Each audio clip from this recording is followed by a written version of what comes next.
Good morning, welcome to breakfast. I'm John Kay, live in Downing Street this morning. Sally Nugent is in the studio and here are headlines at 6 o'clock. Clinging on, but for how long? Sir Keir Starmer survives calls to stand down as Prime Minister, telling his backbenchers he is ready for the fight. He will try to regain control of the political agenda here this morning with a cabinet meeting. We'll be here for that live. We'll bring you all the reaction and any further developments throughout the morning. Also on the programme, Buckingham Palace says it stands ready to support the police as they consider allegations against Andrew Mountbatten Windsor over his dealings with Jeffrey Epstein. Sepsis kills more people than breast, bowel and prostate cancers combined every year. But a BBC investigation finds that training is still not mandatory in many hospitals. We have a special report. Let's have a look at the papers this morning, shall we? See what they're saying. Every single one of them, of course, dominated by this news. Let's start with The Guardian. They're leading with Sir Keir Starmer's rebuttal. "I am not prepared to walk away," he said. And that's where he, a photo of him leaving Downing Street, number 10, last night on his way to that make or break meeting. The Times next says that the PM comes out fighting as the cabinet falls in line after it says he survived an attempt to force him from office. The Telegraph reporting that Wes Streeting has been accused of attempting a number 10 coup. A spokesperson for the Health Secretary denying those claims. Of course, the Health Secretary released a load of messages last night that he had sent to Lord Mandelson over the last few months in an attempt to confront rumours about how close he is to the former, now sacked, ambassador to Washington. And finally, let's have a look at the Express, Daily Express this morning, saying that Sir Keir Starmer is on the brink and calls for him to, as those calls for him to quit grow. It follows that intervention yesterday by Scottish Labour leader Anas Sarwar.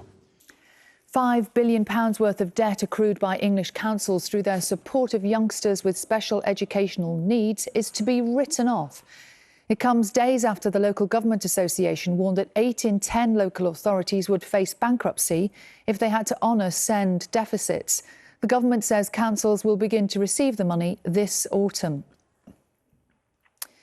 The death certificate for the award-winning actor Catherine O'Hara has revealed she died from a pulmonary embolism. The 71-year-old, who was best known for her roles in Home Alone, died in hospital in Los Angeles last month. She'd also been receiving treatment for cancer. The minimum age to drive a train is to be lowered from 20 to 18 from the end of June. The Department for Transport says the move will offer more young people the opportunity to enter a highly skilled profession while helping to reduce youth unemployment. 1 in 4 current train drivers are expected to reach retirement age by 2030. The Liberal Democrats are calling for a change in legislation to crack down on covertly filmed social media videos of women. It comes after a BBC investigation exposed men who are operating online channels, with some making thousands of pounds for each upload. It's 7 p.m. in London. This is The World Today with Marianne Mashiri. The FBI released surveillance pictures of a potential suspect in the disappearance of Nancy Guthrie. The brother of Epstein victim Virginia Giuffre calls on Andrew Mountbatten Windsor to answer questions over his relationship with the sex offender. To Prince Andrew, former Prince Andrew Mountbatten Windsor, to be specific, he needs to show up. He needs to show up and he needs to answer questions in front of our Congress. A defiant Keir Starmer vows to fight on, saying he'll never walk away from the mandate he's been given to change the country. Also tonight, a 13-year-old boy has been arrested on suspicion of attempted murder after 2 boys were stabbed at their school in North London.